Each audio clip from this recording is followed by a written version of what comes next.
শীতের রাতে গল্পটি শুনলে মাল আউট হয়ে যাবে।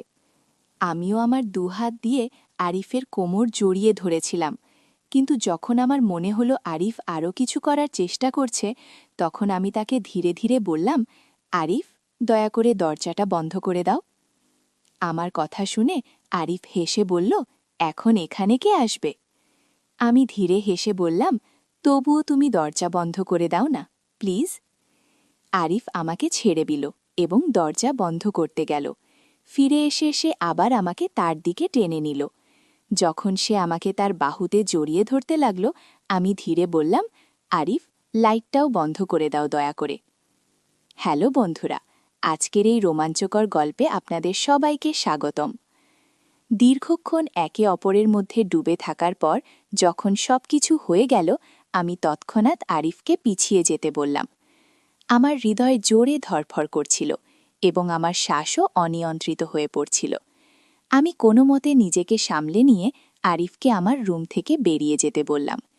সে কিছু না বলে মাথা নিচু করে আমার রুম থেকে বেরিয়ে গেল। সে যাওয়ার পর আমি কাঁপতে কাঁপতে বিছানা থেকে উঠে বাথরুমের দিকে গেলাম। আমার মন দ্বিধায় ভরে গিয়েছিল। আমি ভাবছিলাম, একজন বিবাহিত মহিলা হয়েও আমি কি করে ফেললাম? একজন বিবাহিত মহিলা হয়েও আমি অন্য কারোর সাথে সম্পর্কে জড়িয়ে পড়লাম, আর সেটাও আমার থেকে 10 বছরের ছোট একটি ছেলের সাথে। এসব ভাবতে ভাবতে আমার হৃদয় আরও জোরে ধড়ফড় করতে লাগল। আমি কোনো মতে নিজেকে শান্ত করার চেষ্টা করছিলাম। যা হয়েছিল তা হওয়ার কথা ছিল না, কিন্তু এখন এমন পরিস্থিতিতে আমি আর কি করতে পারতাম? আমি বাথরুমে নিজেকে পরিষ্কার করলাম এবং নিজেকে একটি প্রতিজ্ঞা করলাম যে এখন থেকে আমি খুব সতর্ক থাকব। গোসলের পর আমি আমার শাড়ি পরলাম, চুল ঠিক করলাম এবং বিছানায় গিয়ে শুয়ে পড়লাম।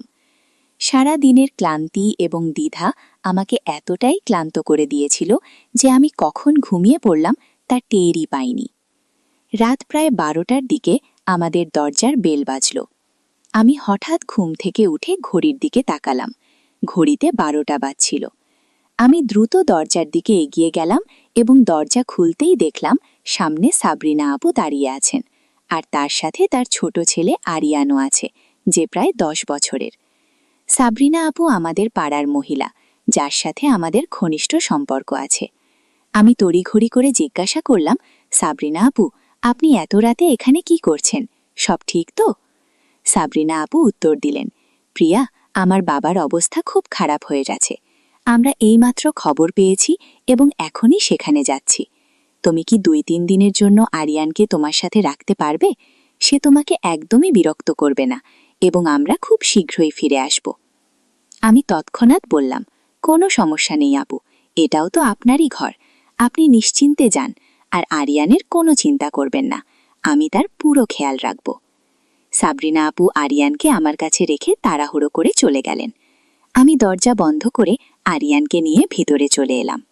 আমি আরিয়ানের জন্য টিভি অন করে দিলাম এবং তাকে জিজ্ঞাসা করলাম, আরিয়ান, তুমি খাবার খেয়েছ? সে বলল, না খালা, এখনো খাইনি। আমি হেসে বললাম, ঠিক আছে, তুমি ততক্ষণ টিভি দেখো, আমি এখনই তোমার জন্য খাবার নিয়ে আসছি।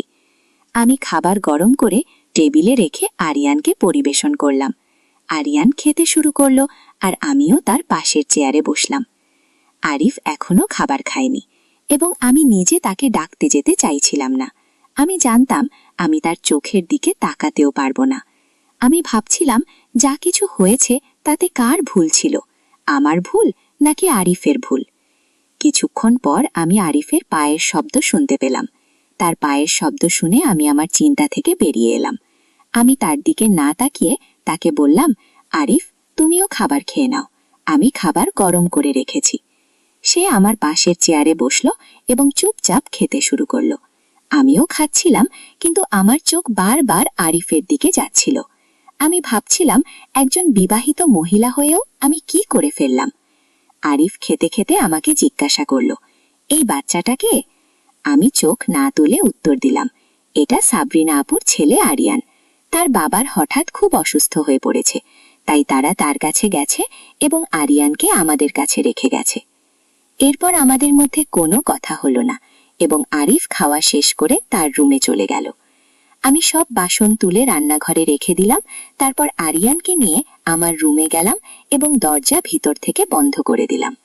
আমি আরিয়ানকে আমার সাথেই শুইয়ে দিলাম, কারণ সে তো একটা ছোট বাচ্চা। যদি আমি তাকে আলাদা শুইয়ে দিই তাহলে হয়তো রাতে তার ভয় লাগতে পারে। আরিয়ান আমার বিছানায় শুয়েছিল এবং কিছুক্ষণের মধ্যেই ঘুমিয়ে গেল। কিন্তু আমি জেগেছিলাম। সন্ধ্যার কিছুক্ষণের ঘুমের কারণে এখন আমার ঘুম আসছিল না। আজকের দিনটি আমার জীবনে একটি নতুন মোড় এনেছিল। আমার হৃদয় ও মনের মধ্যে লড়াই চলছিল। হৃদয় বলছিল যে আজ যা ঘটেছে তা সঠিক হয়েছে, অন্যদিকে মন এটাকে ভুল প্রমাণ করতে চাইছিল। আমার হৃদয় এও বলছিল যে একজন বিবাহিত মহিলা হয়েও আমি একটি অসম্পূর্ণ জীবনযাপন করছি, আর যদি ভাগ্য আমার জন্য কোনো পথ খুলে দেয় তাহলে এতে কি অন্যায় আছে। আমি এই চিন্তায় ডুবেছিলাম যখন হঠাৎ আমার ঘরের দরজায় কড়া নাড়া শুনলাম।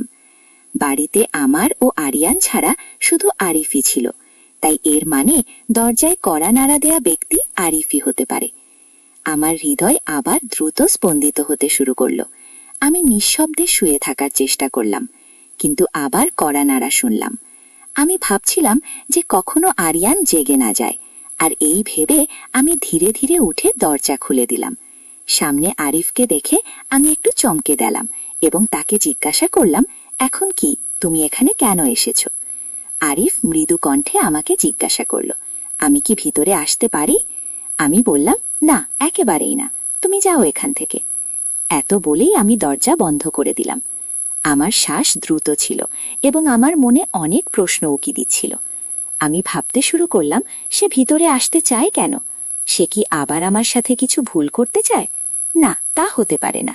আরিয়ানও তো আমার ঘরে আছে, আর একবার যে ভুল আমি করেছি তা আমি দ্বিতীয়বার করব না। গত কয়েক বছর ধরে তুমি নিজেকে সংযত রেখেছ, আর এখন যখন সুযোগ এসেছে তখন এটা হারানো ঠিক নয়। জীবন এমন সুযোগ বারবার দেয় না। আমি বিছানায় বসে এই চিন্তায় ডুবে গিয়েছিলাম যে যদি সুযোগ এসেছে তবে কি এটা ছেড়ে দেওয়া হবে? আরিফ তো এখনো তরুণ, তার জীবনে এমন সুযোগ আরও আসবে, কিন্তু আমার জন্য আমার কাছে শুধু এই একটি সুযোগ আছে। আমার কি নিজের জীবনযাপনের অধিকার নেই? আমি এই চিন্তায় জড়িয়ে পড়েছিলাম। আমার হৃদয় ও মনের মধ্যে যুদ্ধ চলছিল।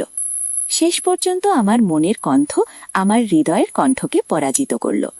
আমি আরিফের প্রতি আমার আগের আচরণের কথা ভেবে কিছুটা অনুশোচনা বোধ করতে শুরু করলাম। আমি তাকে খুব রাগ করে আমার ঘর থেকে তাড়িয়ে দিয়েছিলাম এবং এটা নিয়ে আমি খুবই দুঃখিত ছিলাম। আমি হাসতে হাসতে বিছানা থেকে উঠলাম এবং আলমারি থেকে একটি আকর্ষণীয় লাল রঙের সালোয়ার কামিজ বের করার কথা ভাবলাম। তারপর ড্রেসিং রুমে গিয়ে কাপড় বদলে নিলাম। কাপড় বদলানোর পর আমি আমার ঘরে ফিরে এলাম এবং ঘরে এসে হালকা মেকআপ করলাম। আমি আমার লাল রঙের সালোয়ার কামিজ পরেছিলাম এবং উঁচু হিলের স্যান্ডেলও পরেছিলাম। আমি খুব সুন্দর দেখাচ্ছিলাম এবং আমি ভাবছিলাম যে যদি আরিফ আমার উপর রাগও করে থাকে তবুও সে আমাকে এভাবে দেখে খুব খুশি হবে। আমি দেখলাম যে আরিয়ান গভীর ঘুমে রয়েছে। আমি ধীরে ধীরে আমার ঘরের লাইট বন্ধ করে দিলাম এবং দরজা বন্ধ করে সিঁড়ি দিয়ে উপরে চলে গেলাম। আমার হৃদয় জোরে জোরে ধড়ফড় করছিল।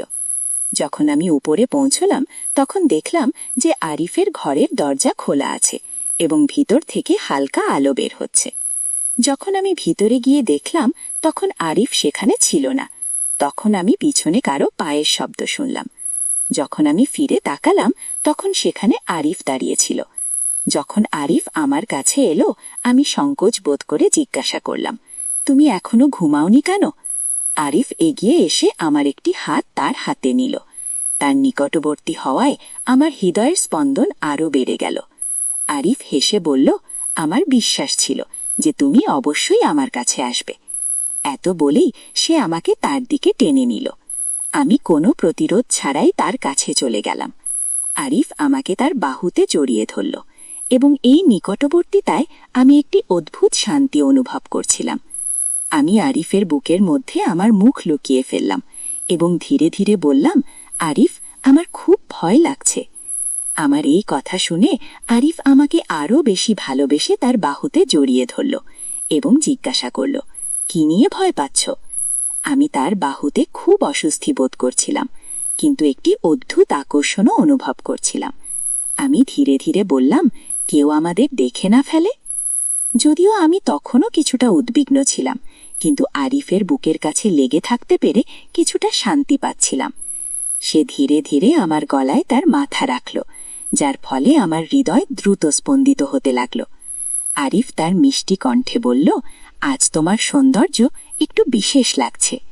আরিফের ঠোঁট আমার গলায় এবং তার একটি হাত ধীরে ধীরে আমার কোমরের চারপাশে ঘুরছিল। তার এই নিকটবর্তী অনুভূতি আমাকে পাগল করে দিচ্ছিল, কিন্তু আমি নিজেকে নিয়ন্ত্রণ করার চেষ্টা করছিলাম। আমি আগে কখনো এমন কিছু অনুভূত করিনি। আরিফ আমাকে চুমু দিয়ে বলল, তোমার সৌন্দর্য আমাকে আহত করেছে। তারপর সে তার হাতে ধরা গ্লাসটি আমার ঠোঁটের কাছে এনে বলল, এতে যা আছে